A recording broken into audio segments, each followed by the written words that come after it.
All right, so here we are, still in the first area of the book where we're getting ready for crossing, and today we're going to be talking about that.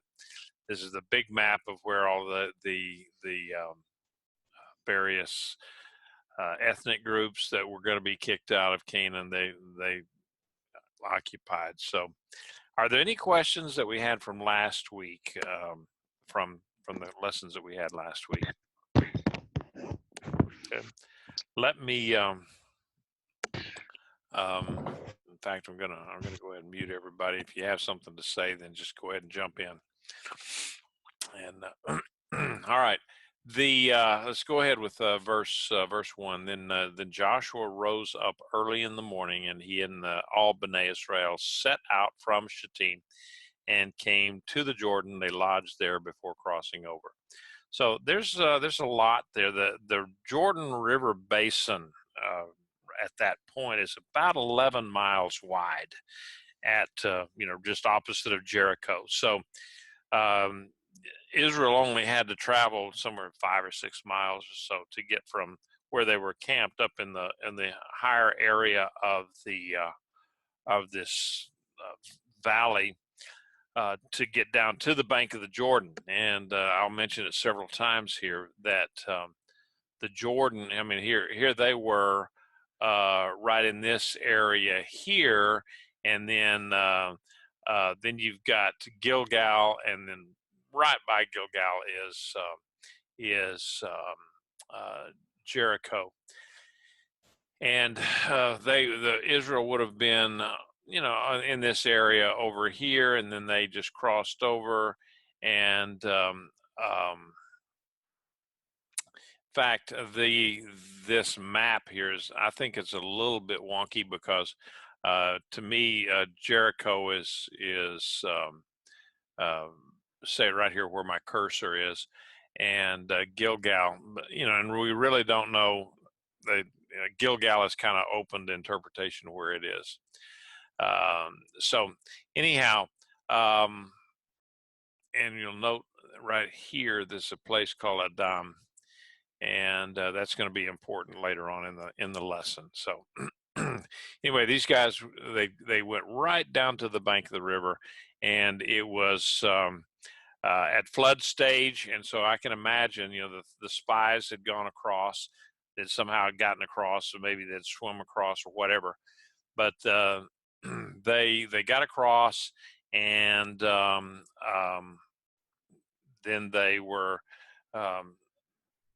they came back after 3 days, and then the Israelites were told to get down there and then consecrate themselves for 3 days. So they had 3 days to sit there and look at this flood stage river. And in fact, here's kind of what the river looks like at flood stage. Now, this picture here was actually taken back in 1937. Okay, so it's an old picture, but so much of the Jordan River at this point has been siphoned off for agriculture and on both sides of the river, for the Israeli side and the Jordanian side, that flood stage of the Jordan at this point doesn't have the same connotation that it did back in those days when no one was taking water out of the Jordan. But even so, I can tell you that you go into the Jordan River way up by Mount Hermon, and it is very, very, very cold in April. And this was about when this would have occurred. And it will definitely turn your toes blue if you walk through the Jordan at that time of year, because it's all just snow runoff, and it was very, very cold. So so that's kind of what they were looking at. They were looking at a river that had swollen to 3 or 4 times its normal width, and then of course the water coming down, it would have been kind of powerful. So they were there 3 days, and and just looking at this. So I could imagine these guys looking at this and they're wondering, okay, how are we going to get across here? It's just, this is not a good crossing, and it's at flood stage. We're going to have to wait here for wind. But Joshua told them, no, get your stuff together. In 3 days, we're going to cross. So there's looking at that. Now, verse 2 through 5. Now, it came about after 3 days that the officials went through the camp, and they charged the people, saying, when you see the ark of the covenant of Adonai your God and the Levitical Kohanim carrying it, then you must set out from your place and follow it. Yet keep a distance between you and it of about 2,000 cubits by measure. So don't come near it, so that you may know the way by which you should go, for you haven't traveled this way before. Then Joshua told the people, consecrate yourselves, for tomorrow Adonai will do wonders in your midst. So there's a little confusion about these the days, this day, that day, the 3 days, where was it, and so forth. So, but one commentator said, well, there's the 3 days, they kind of overlap, or maybe they're concurrent, whatever, there was a 3-day period when the spies were over in the land, over in Jericho, and then 3 days here. And so that then they consecrated themselves, and then they set out on the 7th day. I don't know. I don't think in the scheme of things and what we're doing here, what we're studying here with Israel, that it makes any difference as to how many days. But they did sit on that riverbank for 3 days, and they were supposed to consecrate themselves, meaning they were wash themselves, wash their clothes, and then don't do anything that would have been considered unclean. And okay, having sexual relations was one of those kind of things that would render a person unclean. So they were not to do that. So anyway, it said, well, I don't know if I finished it because I wanted to get on to some. It says, don't go anywhere near it. Then Joshua told the people, consecrate yourselves, for tomorrow Adonai will do wonders in your midst. Now, they had waited for the 3 days for the spies to come back. And I think that was, obviously they're going to send spies back. You're going to wait until they get back to give the military intelligence for them. And the crossing of the Jordan River for Israel would be an extreme act of faith. It was one thing to follow God's word, into the Red Sea, because remember, okay, they had the Red Sea there, and then they had a whole army behind them that was coming down on top of them, that was going to, it's either, okay, step out and go into the Red Sea or be killed by the Egyptians. So they didn't really have a whole lot of choice on that. They were forced into doing that. But now on this occasion, here they are. They're going to be crossing the Jordan. No one was behind them. They were secure on that side of Jordan. In fact, they were in a pretty nice area there. It had water. It had food for their animals and so forth. And so what they were going to do is they were going to cross the Jordan and then immediately embark on a campaign of conquest against fortified cities. And basically there would be no retreat from them. For them, once they got over there, it was going to be that fight to the death there. So the whole nation took on this step to put their lives in danger because of the total commitment to the Lord. Now, it was a tough generation. You remember, these are the guys that they went through the 40 years of the wilderness, and so they were accustomed to hardship. They were a lean, hardened group, and they had faced discipline for 40 years, and they'd overcome everything. And so this was a big difference in this generation and the earlier generation. I think this generation of Israelites was actually more faithful than their parents, and they had 40 years of daily miracles to condition them to trust in God. So, and I like verse 4 there, where it says uh, Israel is told to keep their eyes on the presence of the Lord, meaning um, meaning the Ark of the Covenant. And it says, uh, keep your eyes on the presence of the Lord, because they had not traveled that way before. I think that's good advice for us today, to keep our eyes firmly fixed on God and His Word, because even though we may be traveling that same route, that same road every day going to work, okay, you can't say that we haven't traveled that road yet. There's none of us that have traveled tomorrow yet. And so we don't know what tomorrow is going to bring. And so the lesson for that is, don't take a step without the Lord leading and guiding you.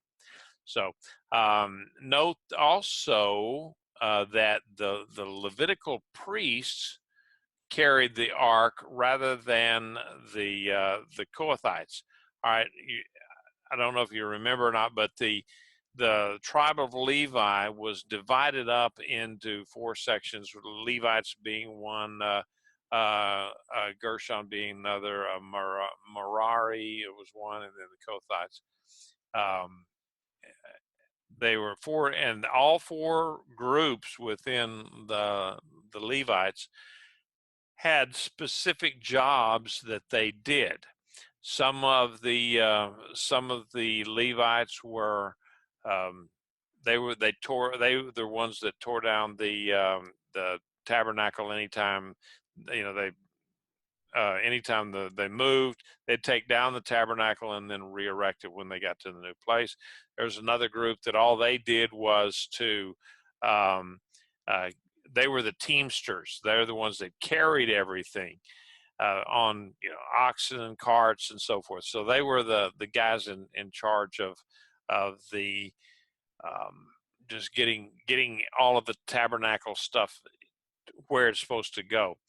Then there was another group that they were in charge of the utensils and everything within the tabernacle. So, but it was the Kohathites that were tasked with actually carrying the ark from one place to another. And so at this particular point, God said, no, I want the Kohanim, the actual priests who are part of the Levitical clan. He wanted them to actually carry the ark. Now, the reason for this, I think, was to emphasize the position of the tribe of Levi or Levi as the sacerdotal tribe, the priesthood tribe.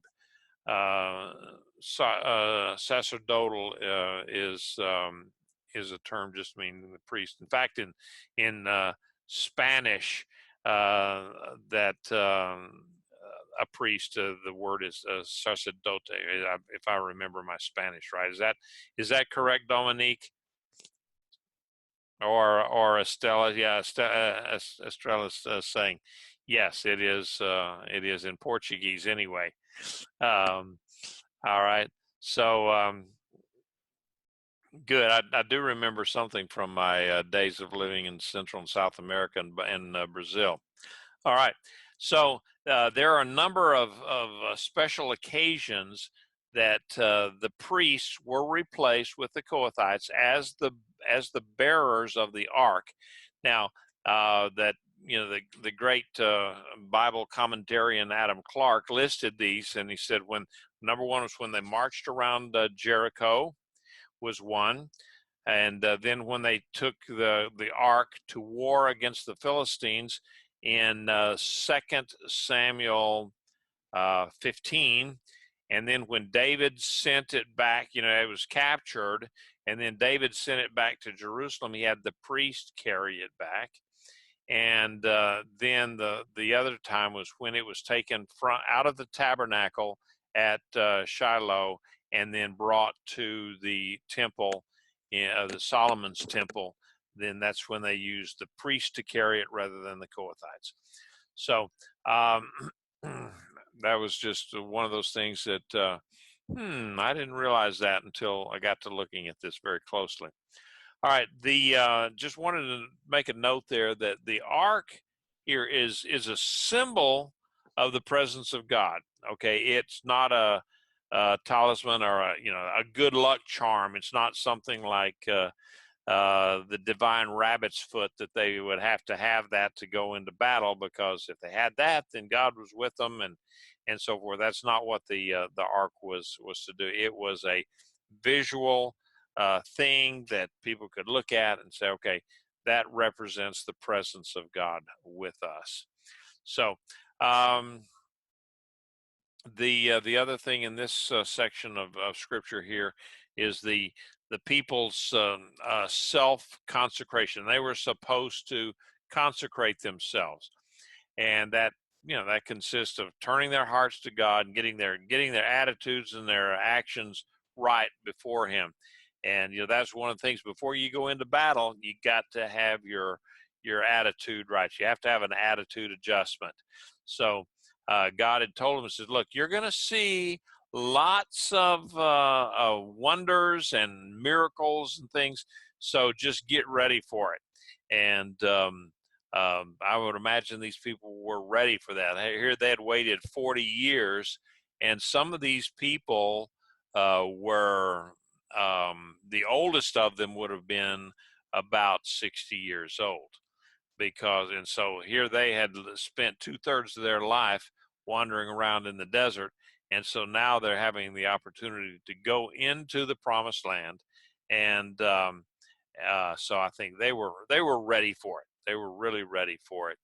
And they had, at this point, they had lived with miracles every day of the manna and the quails and water coming out of places that there was no water. But at the same time, that had almost become commonplace.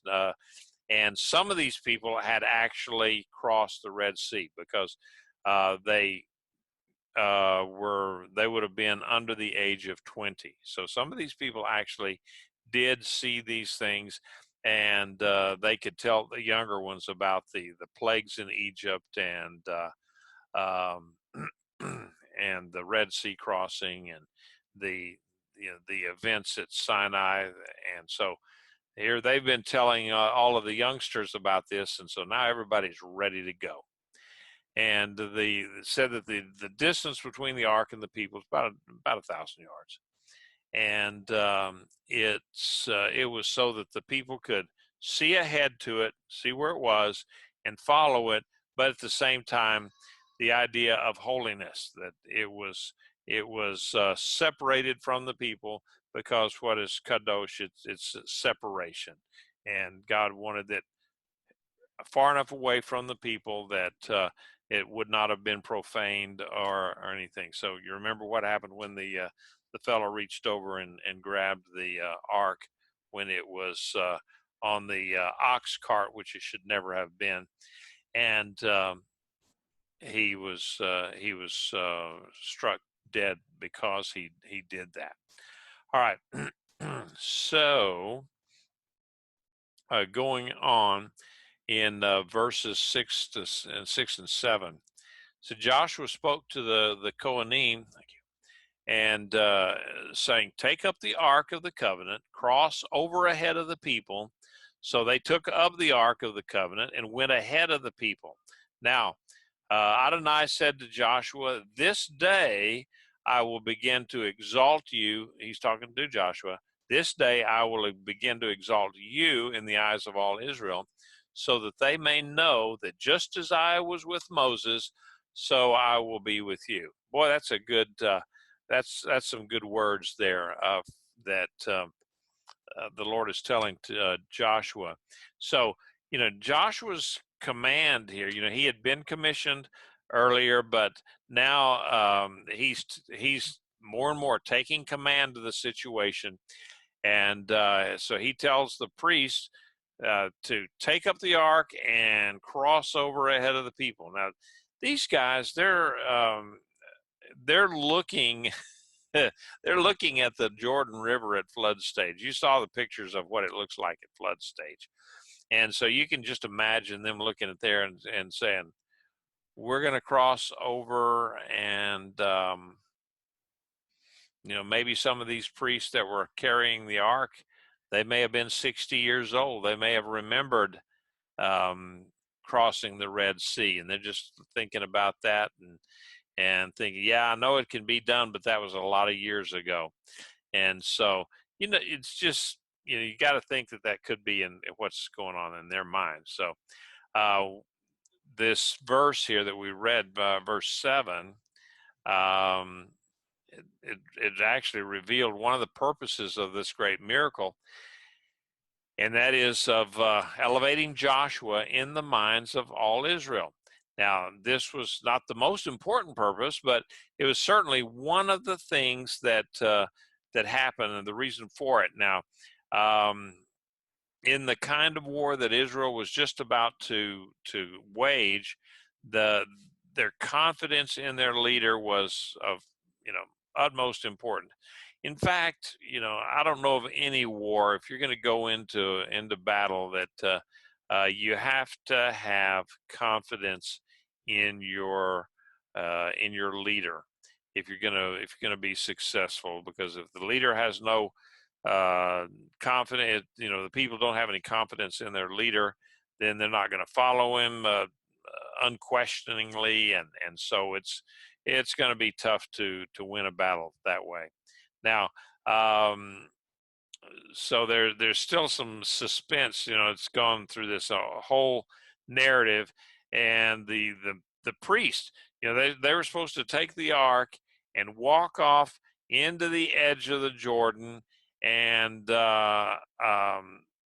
then stand there. It says, stand in the Jordan. But the Bible doesn't really tell us exactly how this sequence went. In fact, this whole thing is telling us about what God is just about to do. Go out there and do this, and we'll see kind of what happens. And so he says, go out there and step into the Jordan. And then you'll see what's going to happen. All right, now, verse. Any questions so far? Anybody got any questions or comments about it so far? Okay, so verse 8 through 10 says, you are to command the Kohanim, the priests, who are carrying the Ark of the Covenant, saying, when you reach the edge of the waters of the Jordan, you are to stand still in the Jordan. So Joshua said to Bnei Israel, come here and listen to the words of Adonai your God. And Joshua said, by this you will know that the living God is among you, and that he will certainly drive out from you the Canaanite, the Hittite, the Hivite, the Perizzite, the Girgashite, the Amorites, the Jebusites, and so forth. Had there been any Belchekosites there, they would have probably been driven out too. So the 7 condemned nations of Canaan. These are the 7 people there these are the principal racial divisions in the city states and so forth in the land of Canaan. And several times in the Old Testament, these lists appear, and they're not always exactly the same because they had different names and so forth. But the extremes it's an extreme debauchery that these pre-Israelite Canaanites engaged in. That was why God was he was putting judgment out on these people. They had been judged and came up short. So that's why he's now at this point pushing the people out of the land and giving it to Israel. And that's why he said, they're so far down the path that we're just going to have to get rid of them. And so God was using Israel then as kind of cutting out this moral cancer of Canaan. So Joshua, let's see, 3:11 through 13. Behold, the ark of the covenant of the sovereign of all the earth is advancing before you into Jordan. So now take for yourselves 12 men out of the tribes of Israel, one man for each tribe. It will come to pass when the soles of the feet of the Kohanim who are carrying the ark of Adonai, sovereign of all the earth, rests in the water of the Jordan's waters will be cut off. Now the waters coming downstream will stand up in one heap. All right. Now, the miraculous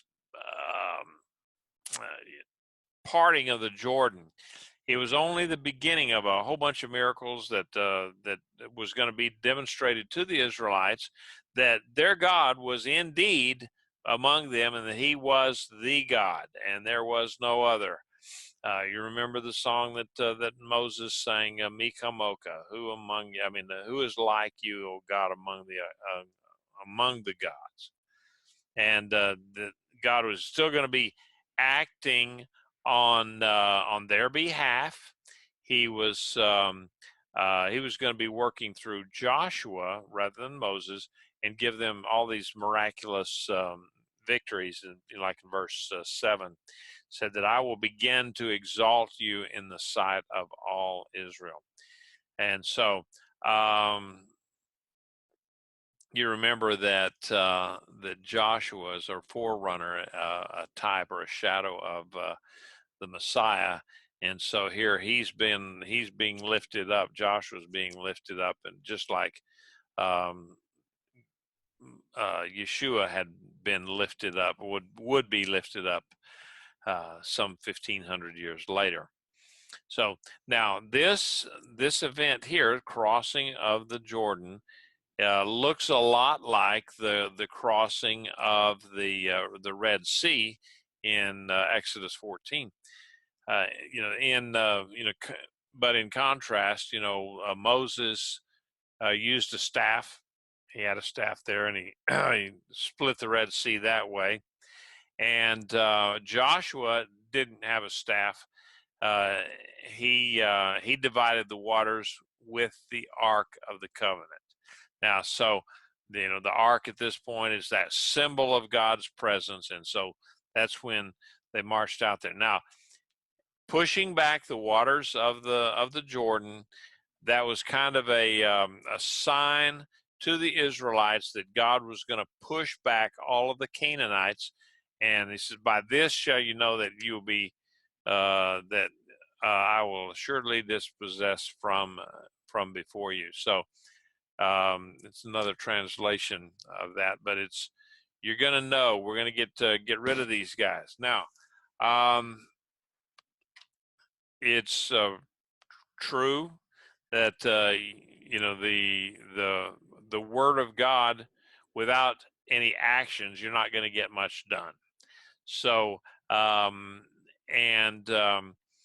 we don't know what happened with the river, but again, until I studied it this time, it never really dawned on me that how this river got stopped. And so, in the Red Sea parting, the Bible talks about a strong east wind was used to push the seas back. And so with the Jordan here, there's really not any reason why we couldn't say that there was a natural phenomenon that could have done it. But at the same time, what about the timing of it? When the priests put their feet in the water, then all of a sudden the river stopped flowing. Well, yes and no, because what happened is that the Bible says that they put their feet in the water, and they were supposed to stand there, put their feet in the water and just stand there. Well, guess what? Nothing visible, I believe, nothing visible happened right away, because the Bible says later on that the water stopped flowing at a point some 18 to 20 miles upstream at a city or place called Adam or Adamah. And so what happens, if the river actually stopped flowing up there by some means? Now, they say that in the year 1266, that the Jordan River was dry for about 10 hours because there was a landslide up there at Adamah, which the river narrows down into just kind of a little canyon. So an earthquake that caused a landslide could temporarily dam up the river until you get so much water flow on the backside that it would burst the dam, and the water would flow again. And that happened in 1266. Also happened in 1927 when another earthquake caused the water to stop flowing. And you say, well, how could that do that? But here in the United States, I don't know if any of you have ever heard of a thing called the New Madrid Earthquake or the New Madrid Fault, and that happened in December of 1811, and then January and February of 1812.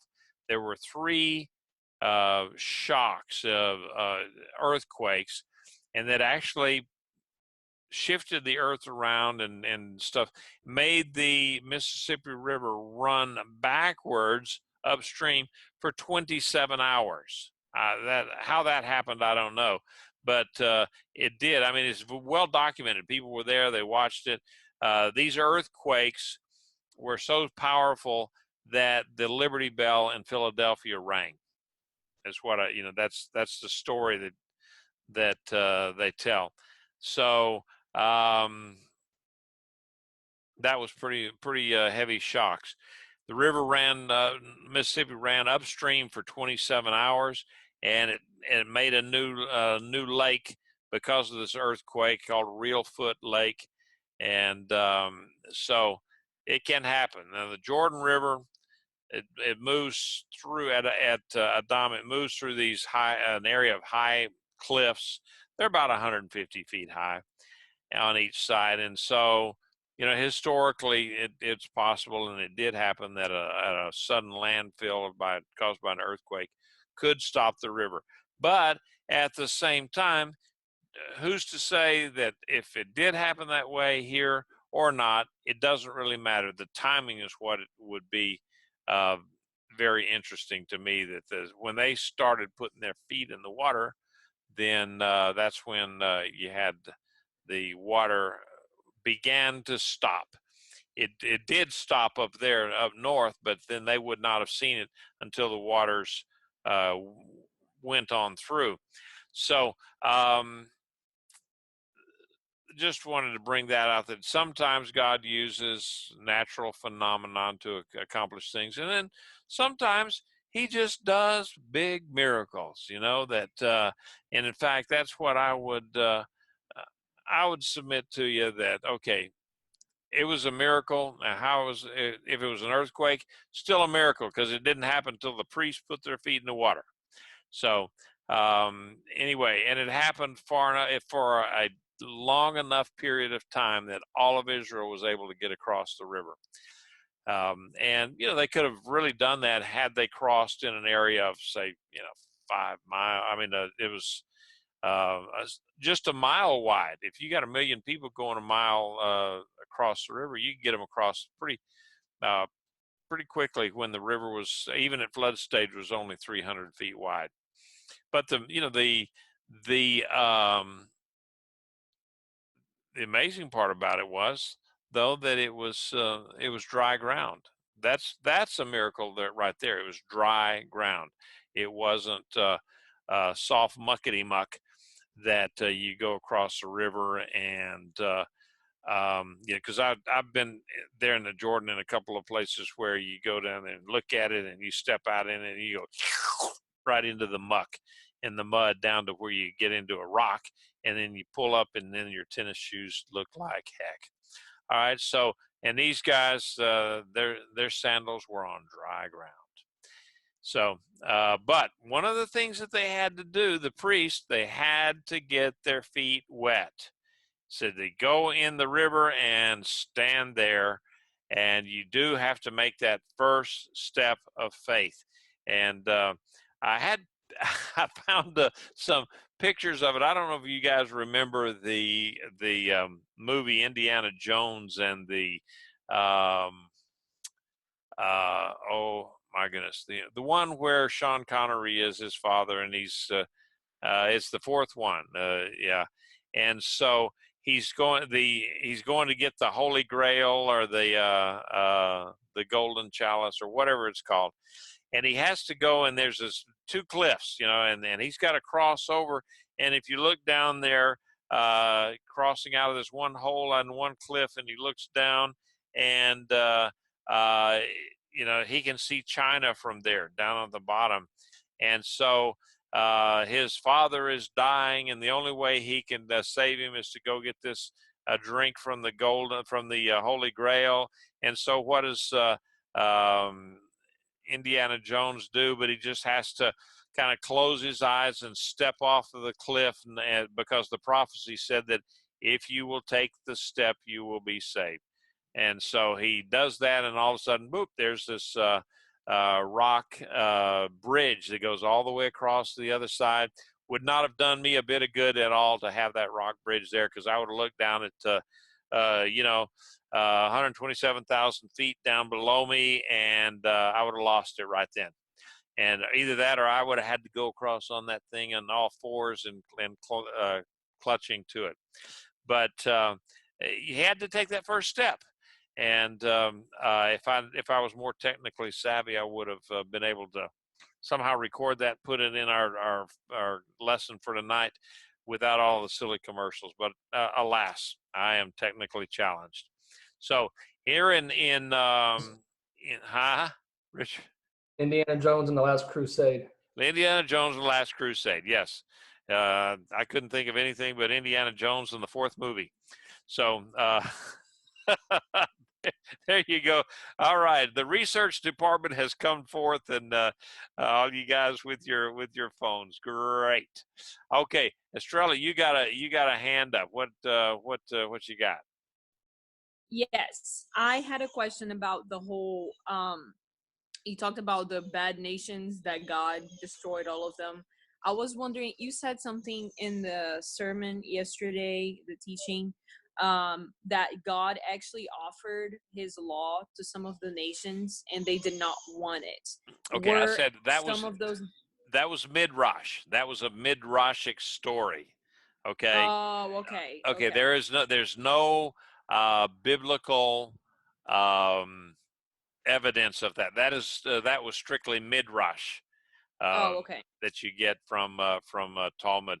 And yeah, thank you for bringing that up. I'm going to have to be much more careful that when I say Midrash, then that it that doesn't have the same connotation as, oh yeah, it's in the Bible, just because it's in the Talmud doesn't doesn't make it necessarily true. So, and Got it.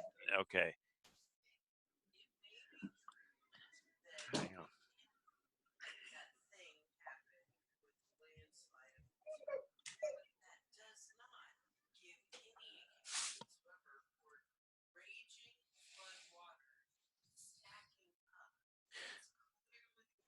Okay, Cynthia is saying that that the idea of the earthquake, if there was an earthquake up at Adam and it stopped the river from flowing, that doesn't negate the miraculous part about the river, the water stacking up. But the thing about it is, I think if the one way of reading the Bible down here is that the water stacked up at Adam. That's where they. Well, I know they would not have known that where they were, but that's what the Bible talks about, is that the water stacked up. Now, what's interesting is, so let's. Okay, I was going to say something here. The title that what we in this version, it talks about the sovereign of all the earth, or the Lord of all the earth. This occurs here in verse 11 for the first time in Scripture, and this indicates the Lord's absolute sovereignty over the planet, because He's the Lord over all the earth, and not just Eretz Israel, all the earth. It meant His owner. He's the owner, so He could very well give Canaan to the Israelites, because it was His to give how He wanted to. So let's we'll look at this idea of the stacking up of the waters as we get into the next 4 verses. Verse 14 and 15. So it came to pass, when the people set out from their tents to cross over the Jordan, the Kohanim were carrying the ark of the covenant ahead of the people. Now the Jordan overflows all its banks throughout the harvest season, but as soon as those who were carrying the ark came into the Jordan, and the feet of the Kohanim carrying the ark dipped in the edge of the water, we'll carry on. In fact, I'm just going to go ahead and read the final verses. The waters which were flowing down from above stood and rose up in one heap, a great distance away at Adam, the town next to Zarethan. What was flowing down to the sea of the Arabah, the Salt Sea, the Dead Sea, was completely cut off. So the people crossed over opposite of Jericho. Yet the Kohanim, carrying the Ark of the Covenant of Adonai, stood firmly on dry ground in the middle of the Jordan, while all Israel crossed over on dry ground until the entire nation had finished crossing over the Jordan. So to me, what this says is that okay, something happened up there at Adam. Now, whether or not it was an earthquake that God caused that dammed up the river all of a sudden, we don't know, but the water was flowing pretty rapidly. I tried to get an idea of how fast the river would have been flowing, but couldn't get anything that, just modern day figures, and that those would be so skewed, because the Jordan River now is just a mere shadow of what it was back in those days. So normally the river, depends on where you're talking about. It's 100 to 180 feet wide, and then when it got up to its full banks, it could have been 300 to 400 feet wide, and very swift.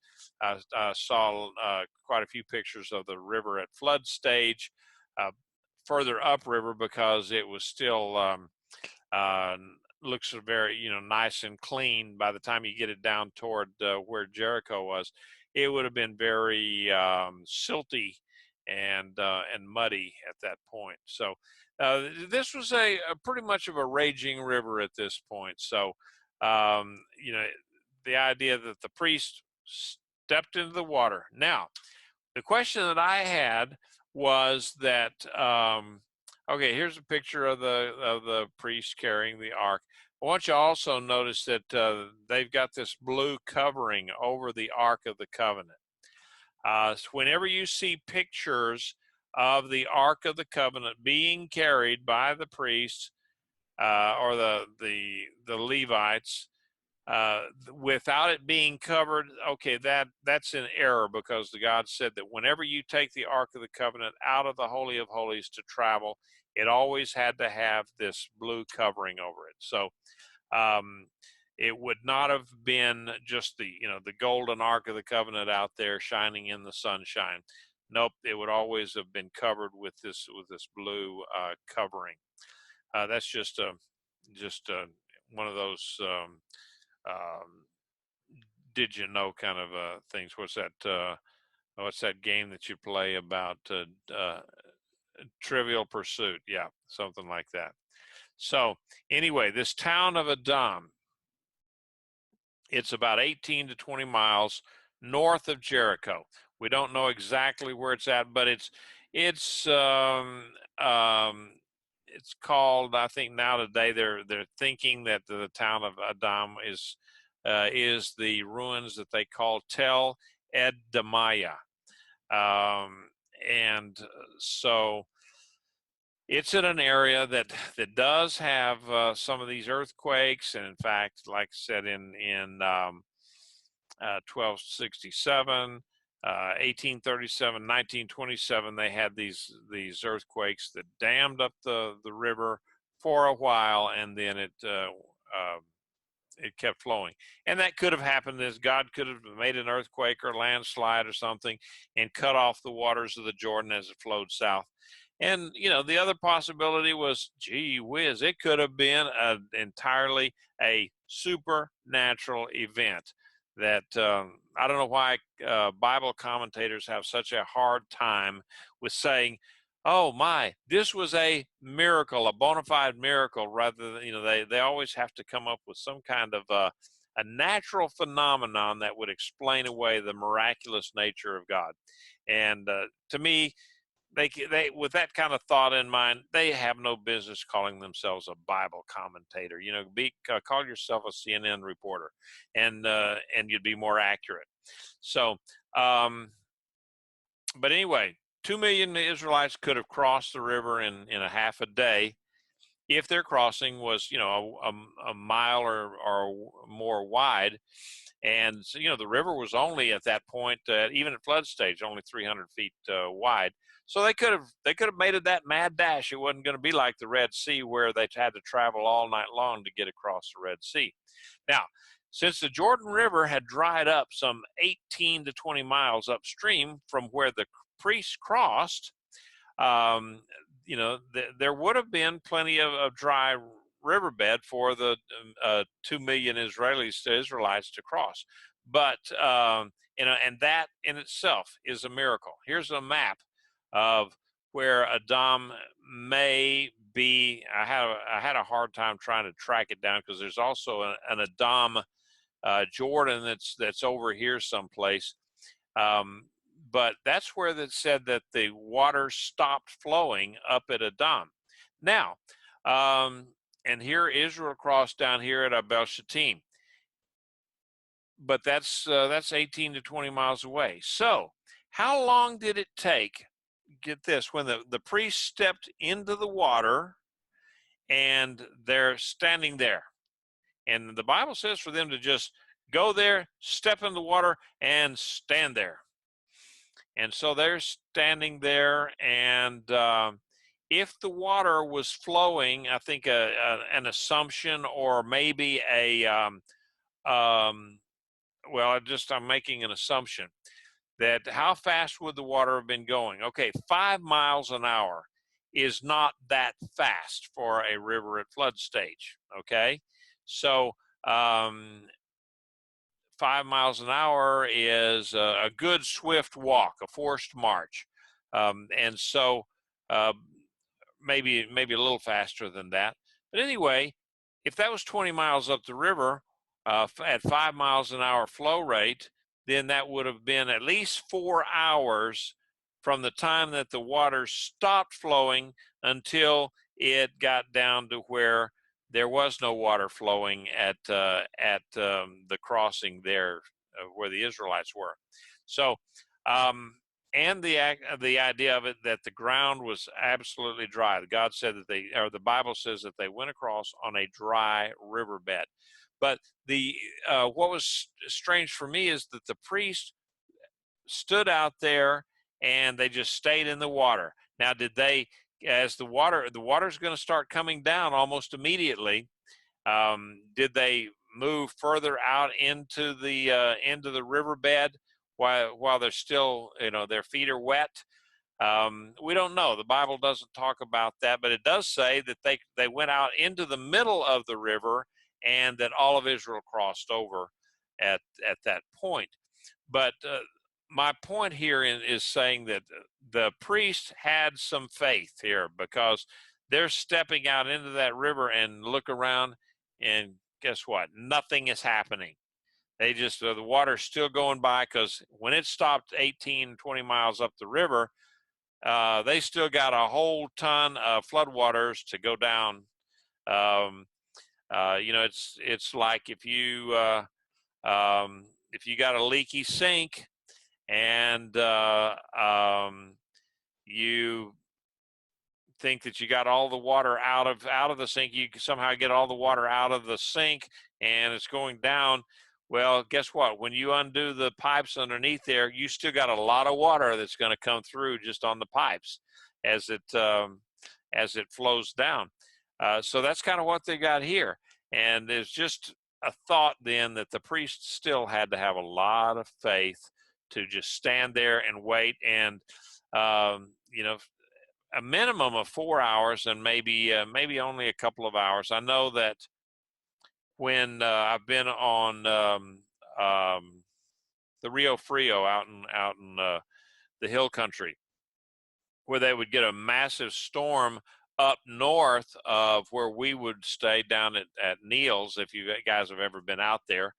But you get down there, and you hear on the radio, massive storm up a river, rainwater coming down, and it's you wait and you wait, and they know exactly how long it's going to take. And sure enough, when we were waiting there, you could see the flood of water starting to come as the water rose up, and there was kind of a little mini wall of water coming down.